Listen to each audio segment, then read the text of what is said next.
Bihar mother of democracy है।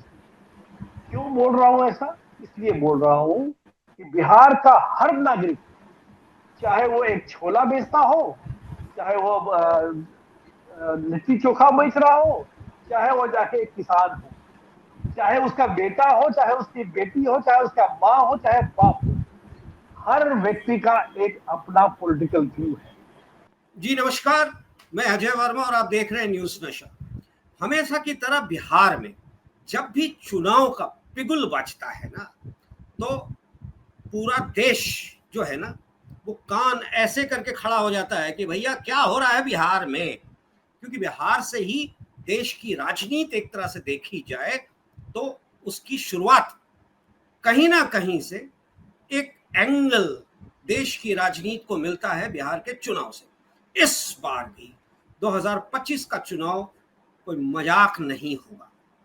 भले ही कहने के लिए एक असेंबली इलेक्शन है, दो पॉलिटिकल पार्टी, दो मेजर गठबंधन हैं, छोटे छोटे पार्टीज हैं, कुछ नए फोर्सेस हैं, पर जिनके बीच भी हो रहा है या नहीं हो रहा है, मैं पार्टीज की बात ही नहीं कर रहा, पर चुनाव को देखते हुए पूरे देश की नजर बिहार पे है।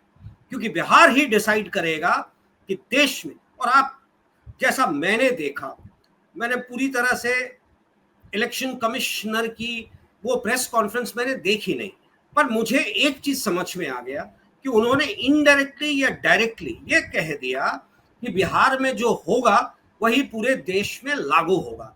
यानी कि एसआईआर को लेकर इतना हंगामा, पर टस से मस नहीं हुए इलेक्शन कमीशन। तो आज भी एसआईआर को लेकर खड़े हैं। और क्या होगा आगे, उन्होंने बहुत ही कैटेगोरिकली क्लियर कर दिया, वोटर लिस्ट को लेकर, इलेक्टोरल लिस्ट को लेकर, कंटेस्टेंट्स के लिस्ट को लेकर और बैलेट्स को लेकर बहुत सारी चीजें उन्होंने बताई और कहा कि यहीं से एक तरह से देखा जाए तो शुरुआत होगी देश में ये लागू करने के लिए। और एक तरह से कहा जाए तो it's on a experimental basis, not experimental basis, on a tested basis we are going to implement it and execute it in Bihar. यानी कि बिहार फिर कहीं जयप्रकाश, आपको भी याद होगा जयप्रकाश के आंदोलन के बाद ही बिहार में बदलाव हुआ, पूरे देश में बदलाव हुआ था। कहीं ऐसा ना हो कि 2025 के चुनाव के बाद देश में इलेक्शन रिफॉर्मेशन के तरफ बढ़ जाए। आगे क्या होगा क्या नहीं होगा, मनोज जी आपने पूरी तरह से पूरा इलेक्शन, ये जो प्रेस कॉन्फ्रेंस था ईसी का, सीईसी का, आपने देखा होगा, सुना होगा। हम आपसे जानना चाह रहे हैं द माइन्यूटेस्ट पॉसिबल पॉइंट्स, क्योंकि डेट्स अभी भी मेरे हिसाब से, मुझे जो लगा, अनाउंस हुए नहीं है। कहा जा रहा है कि नवंबर में चुनाव होगा, नवंबर में सरकार बनना है, चुनाव होना है। ये एक तरह से थोड़ा सा मैं इसमें अपना एक छोटा सा एंगल लगाता हूं। कहीं ऐसा तो नहीं कि भारतीय जनता पार्टी के राज्य में, जैसे कि भारतीय जनता पार्टी के अध्यक्ष को लेकर हो रहा है कि कब कौन नया अध्यक्ष बनेगा, क्योंकि 3 साल से एक्सटेंशन पे है, बिहार में भी कुछ ऐसा तो होने नहीं जा रहा है ना मनोज जी। मैं आपसे जानना चाहता हूँ क्या हो रहा है और किन के बीच में टक्कर है, मुद्दे क्या हैं और क्या होने वाला है।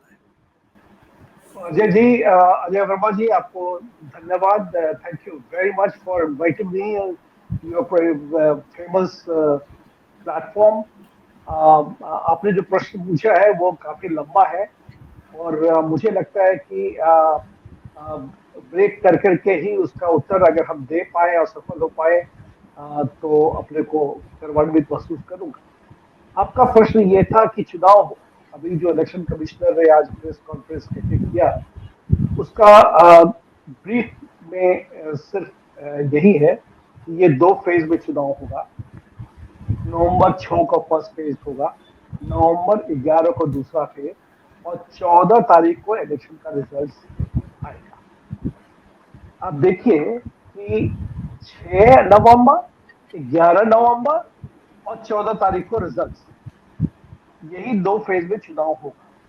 लास्ट बार जो चुनाव हुआ था, मुझे लगता है कि 5 फेज में हुआ था। इस बार सब पॉलिटिकल पार्टीज का डिमांड था कि इसको या तो एक ही बार चुनाव करा दिया जाए या फिर 2 स्टेट में कराए।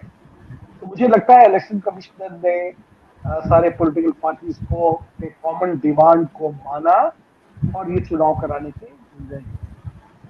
जैसा कि आपने कहा भी कि देखिए ये बिहार जो है पूरे भारतवर्ष का एक ऐसा राज्य है जो आज के दिन में तो हम जानते हैं, पूरे वर्ल्ड में, दुनिया में लोग जानते हैं कि India is the largest democratic system and power.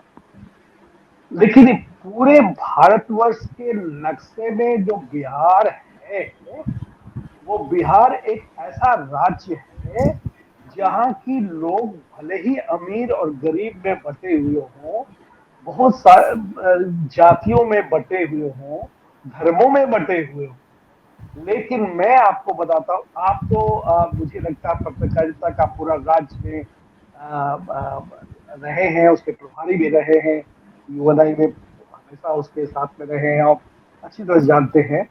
कहीं भी अगर मैं गलत ऑब्जर्वेशन कर रहा हूं तो आप क्वेश्चन पूछ सकते हैं, लेकिन मुझे लगता है कि संक्षिप्त में अगर मैं कहूं तो बिहार मदर ऑफ डेमोक्रेसी। क्यों बोल रहा हूं ऐसा? इसलिए बोल रहा हूं कि बिहार का हर नागरिक, चाहे वो एक छोला बेचता हो, चाहे वो लिट्टी चोखा बेच रहा हो, चाहे वो जाके एक किसान हो, चाहे उसका बेटा हो, चाहे उसकी बेटी हो, चाहे उसका माँ हो, चाहे बाप हो, हर व्यक्ति का एक अपना पॉलिटिकल व्यू है। और आज के दिन में जब हम देखते हैं कि डेमोक्रेसी में अपना मत हो रखना और अपने मत के अनुसार वोट करना, ये तो डेमोक्रेसी का एक पर्व में हम समझते एग्जैक्ट हैं कि सफलता का एक श्रेय दिखाता है। तो भारतवर्ष के पूरे राज्यों में मदर ऑफ डेमोक्रेसी अगर कहा जाता है तो बिहार को ही कहा जाता है। और दूसरी बात मैं आपको ये कहना चाहूंगा कि ये चुनाव जो होने वाला है अभी 6 नवंबर को, 11 को और चुनाव का रिजल्ट आएगा, ये पूरे देश में एक ही जगह में असेंबली इलेक्शन हो रहा है। 2025 के अंत के पहले इलेक्शन कमीशन के द्वारा कराया जा रहा इलेक्शन सिर्फ बिहार में हो रहा है। अब बिहार में दूसरा बहुत महत्वपूर्ण ये है, जैसा कि आपने कहा कि एसआईआर कराने के बाद वहां पर ये चुनाव हो रहा है।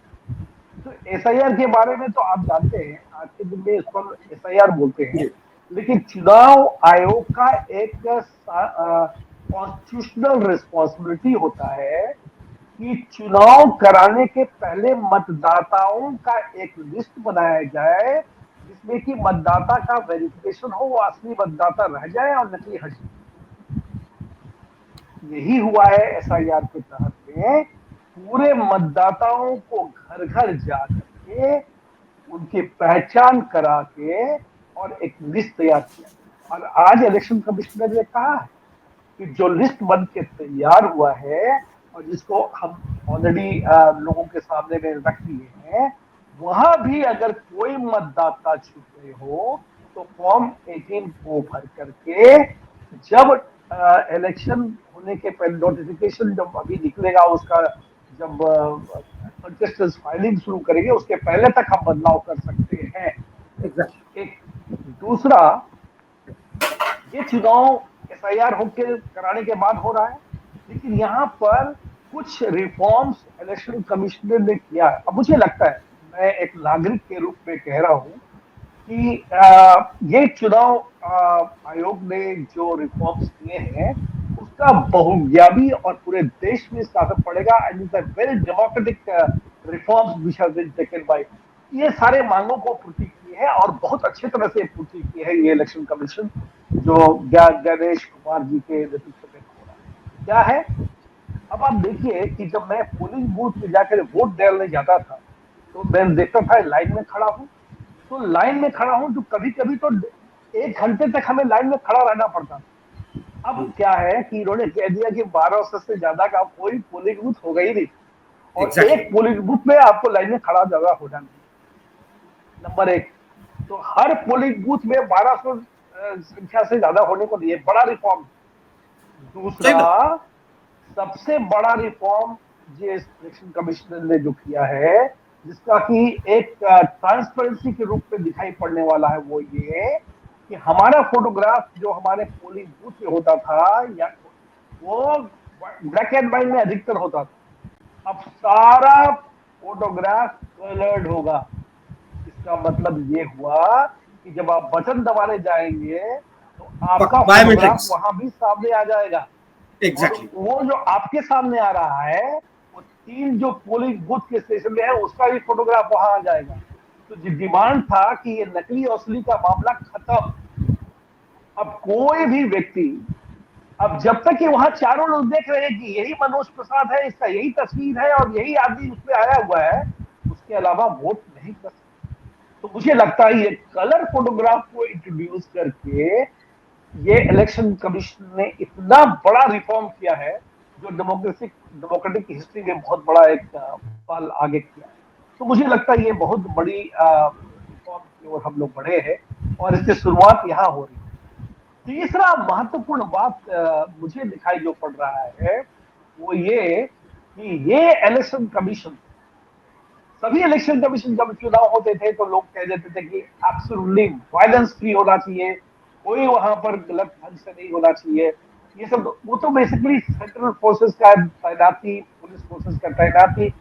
अब आप देखिए, दो इंपॉर्टेंट एक्चुअली चीज होती है। एक, जो वहां पर पोलिंग बूथ में जो सरकारी कर्मचारी होते हैं राज्य सरकार का, वो पोलिंग बूथ में पोलिंग बीएलओ होते हैं, बूथ लेवल ऑफिसर्स या बूथ लेवल स्टाफ जो भी है।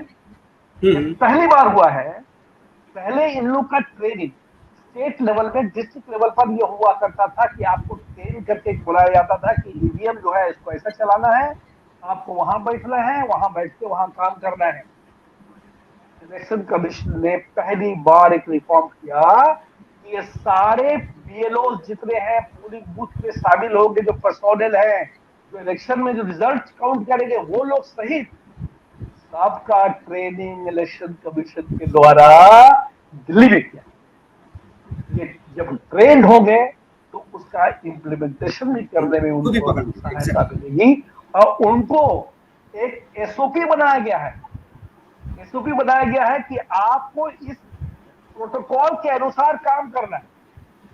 तो मुझे लगता है कि कुछ छोटे छोटे मुद्दों को अगर आंकते हैं हम, तो मुझे विश्वास है कि बिहार का ये चुनाव का रिजल्ट जो आएगा, वो एक बहुत शानदार रिजल्ट आएगा। तो मुझे लगता है कि जनता को जाएगा, लेकिन इलेक्शन कमीशन को भी जाना चाहिए, ये मेरा मानना है। और आप हमसे जुड़े रहने के लिए सब्सक्राइब करें YouTube पर, फॉलो करें Twitter पर और लाइक करें Facebook पर। और ज्यादा जानकारी के लिए आपको टाइप करना होगा सिर्फ न्यूज नशा।